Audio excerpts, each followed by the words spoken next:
안녕하십니까. 아나운서 정경수입니다. 제20대 대통령 선거가 이제 뭐 2달 채 안 남은 것 같습니다.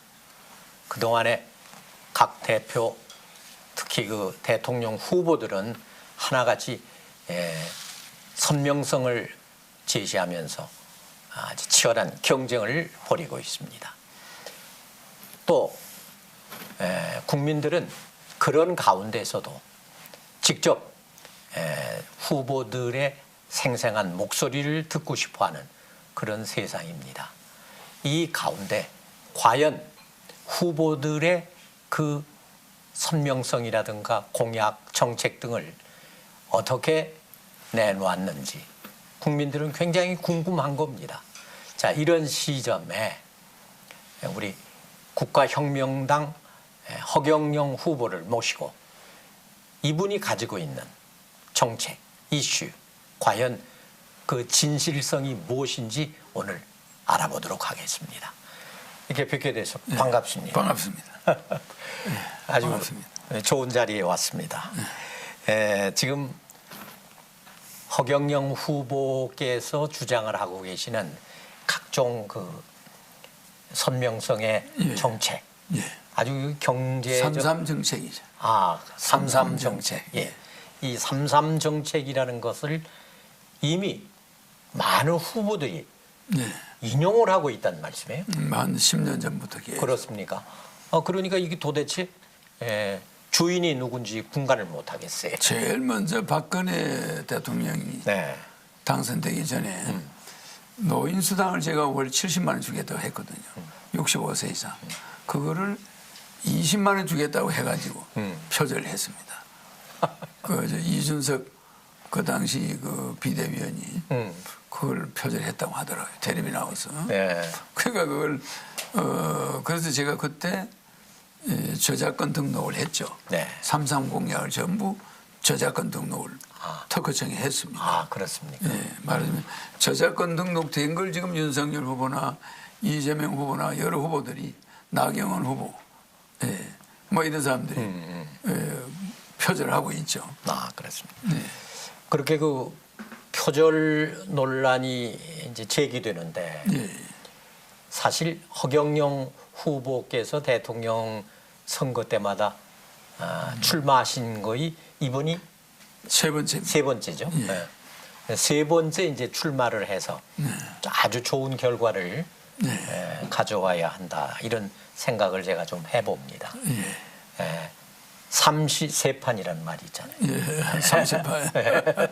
그러니까 이번이 이제 바로 그런 논리에 적응되는 꿈을 좀 이루었으면 하는 생각인데 근데 허경영 후보께서 지금 뭐 각 방송사에 관심도 많이 주질 못하고 또 뭐 경선이 없었으니까 단독 출마를 하다 보니까 국가혁명당에서 후보로 이제 단독 출마를 하셨는데 자, 그러다 보니까 이게 참 문제가 많단 말이에요. 그러나 저러나 지금 오늘 제가 꼭 허경영 후보를 만나서 알고 싶어하는 것이 3.3 공약도 있지만은 그 가운데 요새 7자로 줄인 말이 굉장히 화제되고 있어요. 여성가족부 폐지. 딱 그렇게 7자인데 이것도 우리 허경영 후보 것이라고 그러는. 제가 그것도 옛날에 이 특허 저작권 등록이라는 거죠. 그러면 뭐 나경원 후보가 나경영으로 나중에 불렀잖아요. 나경영, 뭐 이재명, 이경영, 뭐 이런 식으로 제 걸 표절해 간 사람이 하도 많으니까 중요한 분들은 많이 표절해 갔죠. 그러니까 여가부 폐지. 유엔본부를 가져온다니까 판문점으로. 그것도 이제 나중에 표절해 가더라고요.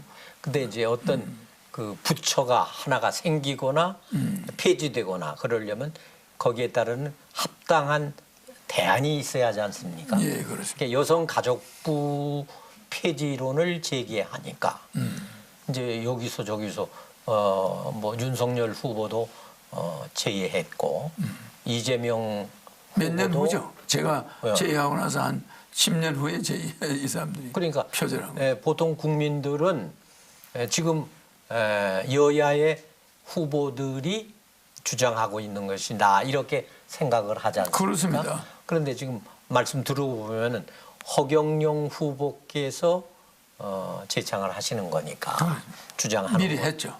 이미 했고 이미 대안은 뭡니까? 그러니까 여성가족부는 우리가 1948년에 건국할 때 여성에게 투표권을 줬습니다. 남녀가 평등했죠. 졌죠. 그리고 이제 최근에 호주제가 바뀌었지 않습니까? 남녀가 평등하게. 그래서 남녀 평등은 해결이 됐다고 봅니다. 그래서 지금은 성도, 어머니, 아버지 성도, 애들의 성도 인원해서 부인 성을 따를 수 있도록 거의 평등이 완성됐어요. 그리고 우리 헌법에 민주주의 3대 원칙에 청구권, 우리가 민주주의 행복 추구의 원칙, 인간 존엄의 원칙, 절대 공평의 원칙이 있는데 그 남녀가 이제 절대 공평의 원칙도 해결이 됐습니다. 상속 문제도 여성과 남성이 동일해졌습니다. 옛날하고 달라졌습니다. 그래서 남녀에 대해서 불평등이 없는 상황에서 여성 가족부만 있다는 거는 좀 문제가 있어요. 남성 가족부가 없잖아요. 그래서 이거는 결혼부로 이름을 바꾸겠다. 여가부를 폐지하고 결혼부 안에 여성부가 들어 있습니다. 남성부도 들어 있고 청년부도 있고 유아부도 있고 그렇게 돼야 되는데 굳이 여성부만 이렇게 있는 거는 좀 문제가 있다. 여성들 아끼는 의미에서 마치 여성을 차별하는 것처럼 무슨 보호 대상처럼 여성을 비하시키는 이름입니다. 여성부가 있다는 건 오히려 여성을 비하하는 거죠. 여성을 생각하는 게 아니고 여성을 비하시키는 예, 마치.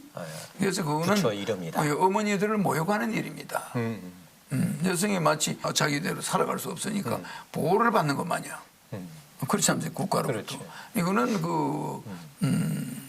문제가 좀 있죠. 그래서 그거를 이름을 결혼부로 바꾸고 우리 남녀 결혼이 더 급하다.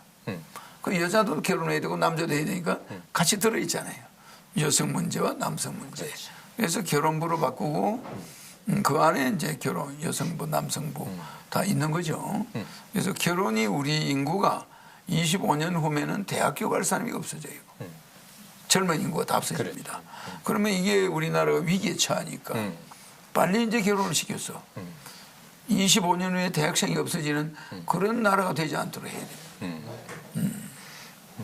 그 윤석열 후보가 뭐 혹시 인용하게 돼서 또는 베끼었다. 거기에 뭐 좀 말이 없었죠. 양해 구한 적도 없어. 바로 그냥 발표해요. 본인 것처럼. 다 옛날 걸 다 잊어버린 건가? 예. 그것뿐이 아니라 군대 월급을 내가 200만 원씩 주겠다. 모병제를 해가지고. 군 모병제도 여러 후보가 따라하고 월급을 200만 원 주겠다는 것도 따라해요. 그러니까 이게 뭐 전부 따라하는 거죠. 그러면 지금 말씀하신 대로 모병제를 실시해서 해서 200만 원씩 주겠다. 저 병사들한테 200만 원을 주면은 저도 군대 갔지만은 그 이제 계급들이 있잖아요. 하사관이 있고 그다음에 이제 장교가 있고 영관급이 있고 장군이 있고 이렇게 계급적으로 급여가 다 상승하는 건데 말하자면 사병이 200만 원을 받으면은 그 이상의 사람들은 변동이 없습니다. 변동이 없다? 약간의 변동은 옵니다만은 사병이 계급으로 봤을 때는 낮다고 보질 않거든요. 모병이니까. 월급제 모병에 응했기 때문에. 모병이 응했기 때문에 이건 그렇게 장교 직업 군인과 다르죠. 모병이니까. 모병들은 나가고 싶으면 언제든지 나갈 수가 있습니다. 그러면 하사관도 일종의 직업 군인인데. 그건 직업 군인이고 모병은 그냥 모병이에요. 무슨 말이냐면 모병은 퇴직금이 없습니다. 그런 하사관이나 장교들은 나중에 퇴직금이 나오잖아요. 아, 그러니까 연금에 전혀 혜택을 못 본다. 못 보니까. 아, 그런. 그러니까 모병제죠 그냥. 자기가 군대 생활 하고 싶은 만큼 하고 안 하고 싶으면 나가는 거고 또 계속 하고 싶으면 하사로 들어갑니다. 하사학교를 가서 또 들어가면 되고. 그러니까 전부 그냥 모병제는 자유로운 모병제입니다. 정의당의 심상정 후보도 내 걸 모방했죠. 아니 그러니까 그 반려동물에 대한 보험 관계를 혜택을 주겠다. 네. 그건 잘못된 점. 아니 허 후보께서는 그걸 한번 정리한다면 어떤 식으로 얘기를 제가 먼저 발표했죠. 이게 어떻게? 제가 발표한 거는 반려동물은 반려동물 무료 진료 카드를 국가가 주겠다. 그럼 진료한 만큼은 국가가 페이를 갚는 거죠. 의료보험이 아닙니다. 사람마다 다르겠죠. 대통령이 되면은 3종 카드를 줍니다. 하나는 안경 카드. 안경이 무료예요. 그 카드를 가져가면 국가가 그만큼 돈을 내는 겁니다. 그러니까 안경 있는 사람들은 안경 안 쓴 사람에 비해서 돈이 더 들어가잖아요. 그럼 이게 불평등입니다. 그렇지 않습니까? 아, 그러니까 안경 구매값을 국가가 부담해야 되는 지원해 거죠. 준다. 왜? 인간으로서 눈이 나쁜 사람은 계속 안경알을 바꿔줘야 되잖아요. 네. 그러면 이거는 안경 안 끼는 사람에 비해서는 쓸데없는 비용이 나가지 않습니까? 이거를 국가가 평등 원칙에 의해서 절대 공평의 원칙에 의해서 눈이 나쁜 사람한테는 안경값을 보전해 주겠다. 또 반려동물에 대해서 국가가 의료보험을 하는 게 아니고 무조건 카드를 줘가지고 반려동물 카드를 무료로 받을 수 있다. 그럼 국가가 그걸 계산하는 거죠. 그 예산을 부담하고 세 번째는 청소년들 30살까지 무료 식사 카드가 있어요. 그건 무슨 청소년이 무료로 식사할 수 있는 식당이 정해져 있습니다. 한 전국에 500개 만들어서 국가가 한 50% 지원하는데 그런 식당은 친환경만 해야 돼요. 예. 해외 뭐 고춧가루를 쓴다거나 이러면 안 되죠. 전부 국산으로만 해야 되고 친환경 제품으로만 음식을 만들어야 되는데 일반인은 돈 주고 먹는데 30살까지 청소년들은 무료로 먹어요. 청소년들의 건강에 해가 되지 않는 음식을 믿을 수 있는 식당을 전국에 대학가 주변에 많이 만들어내겠다. 그래서 청소년 무료 식사 카드. 그래서 그걸 안심 식사 카드라고 그래요. 청소년들이 안심하고 식사할 수 있는 무료 카드죠. 요거를 국가가 3종 카드를 제가 내놨어요. 요것도 이제 슬슬 모방하기 시작해요. 그 문제가 많네요. 많습니다. 예. 내가 지금 원산항을 북한하고 인원해서 앞으로 한 50년, 100년 빌려가지고 네. 홍콩처럼 만들어서 북한이 거기서 세금 수입을 북한에 주도록 이렇게 해서 빌릴 수가 있거든요. 아, 그러니까 북한 원산을 베를린 장벽처럼 임대를 해서 그 벨트 원산시 벨트를 장벽을 치죠. 치고 바다 쪽은 오픈돼 있잖아요. 그렇죠. 그러면 그걸 우리가 빌려서 개발하는 거죠. 홍콩처럼. 그래가지고 그 관광객들 유치하면 소건강, 내건강, 외건강 그렇지 않습니까? 얻어진 수익을 이 수익의 그 시의 그 세금으로 북한에 주는 거죠. 북한은 엄청난 수입이 들어오죠. 그렇겠네. 그러다가 나중에 우리가 한 50년, 100년 후에 홍콩처럼 중국에 주듯이 북한에 넘겨주는 거예요. 그건 이제 남북 문제의 통일이죠. 정책적인 정책적. 예. 이런 그게 것도 내가 이제 공약으로 내는데 그건 아직 모방을 안 해요. 아니 그건 남북 문제에 들어가서 우선 남북 문제의 대화가 안 됩니다. 개시되어야 절대 남북 대화를 정치적으로 해서는 안 됩니다. 아니 경제적으로. 그러니까 우리가 지금 옛날에 금강산 개방이 경제적인 차원이었잖아요. 차원이죠. 경제적으로만. 정치적으로는 절대 남북과 연합이다. 존재할 수가 없습니다. 그러니까. 왜냐하면 거기 경제는 우리보다 40배 뒤지니까 우리가 남북과 뭐 통일이 되면은 GDP가 우선해. 우리가 세계 100위권이 돼버려요. 10위권에서. 그러니까 안 되니까 우리는 원산시를 먼저 빌리고 그다음에 청진항을 빌리고 이렇게 단계적으로 우리는 북한이 개발되는 거죠. 그럼 우리가 도와줘야지. 제대로 무방비 놔두면 안 되죠.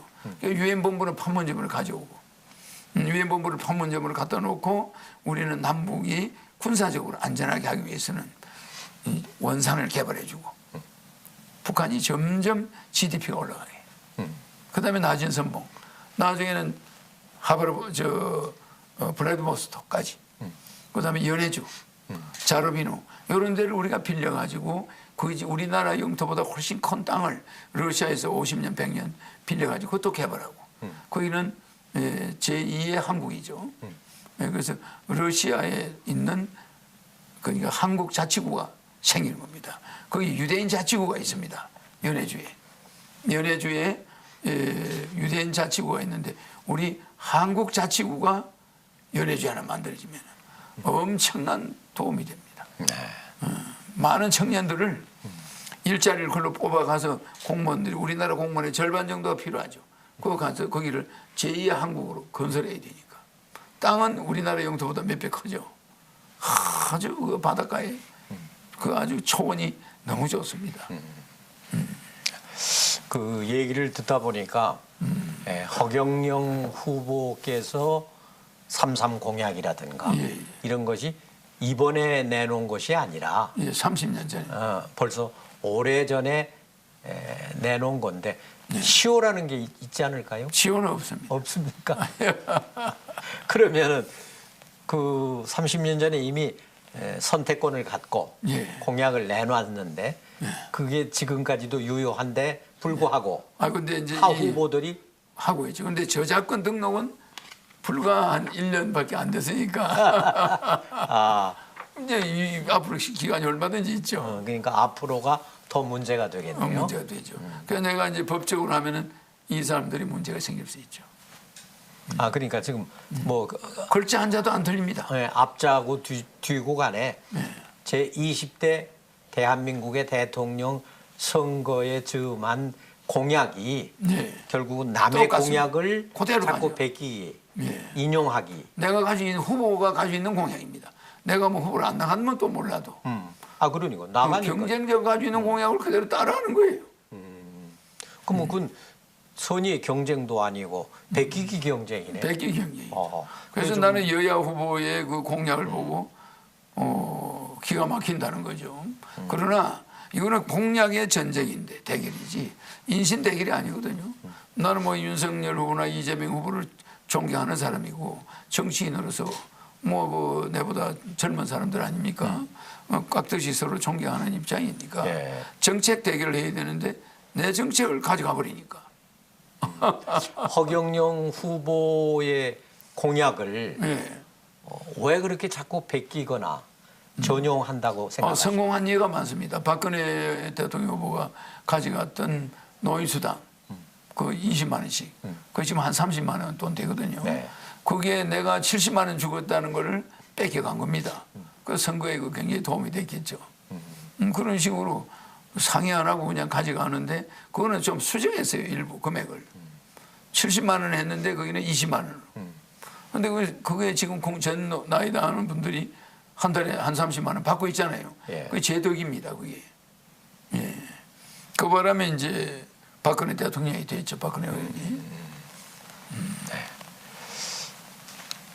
지금까지 허경영 후보가 제시한 3.3 공약이라든가 많은 공약들을 가만히 설명을 들어보면은 타 후보들이 전부 베끼기 또는 전용, 인용 이렇게 하고 있습니다. 그래서 하도 답답해서 특허 신청까지 했다. 이제 이런 얘기가 나왔는데 거기에 여러 가지 내용이 무엇인지 그 사실을 좀 듣기 위해서 허경영 후보와 오늘 대담을 해봤습니다. 감사합니다. 감사합니다. 고맙습니다.